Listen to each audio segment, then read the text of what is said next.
keputusan juga yang sangat membuat pimpinan di provinsi sana lalu menguras tenaga untuk menyelesaikan masalah tersebut.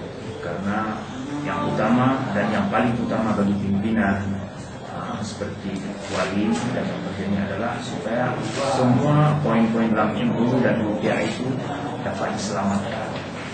Itu yang penting.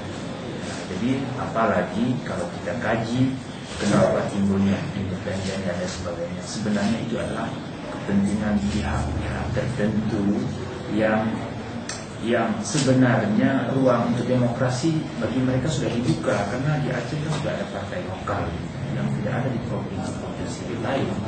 Jadi sebenarnya apabila sudah ada partai lokal bermakna semua orang bisa buat partai politik, apakah itu ulama, apakah itu cendekiawan, apakah itu petani dan lain sebagainya. Jadi tidak boleh double.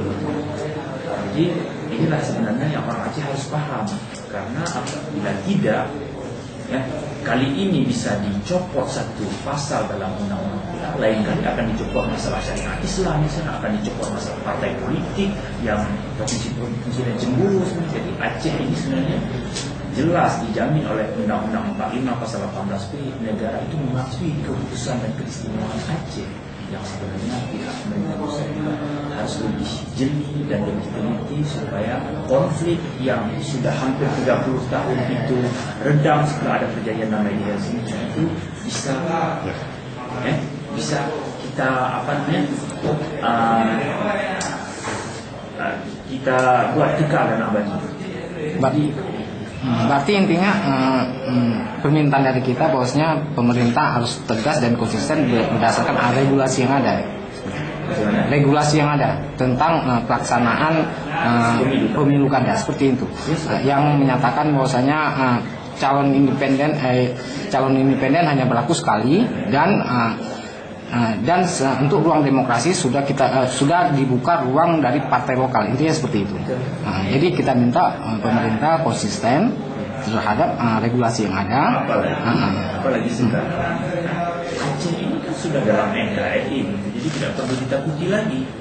Ya, jadi berilah keputusan Aceh, apalagi sudah dijamin oleh Undang-Undang 45 itu sendiri.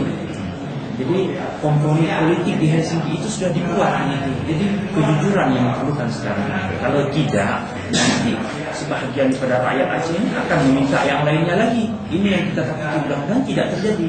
Makanya pemerintah pusat pun perlu kejujuran dan keikhlasan dalam menjalankan semua poin-poin dalam MOU Helsinki dan Undang-Undang Aceh.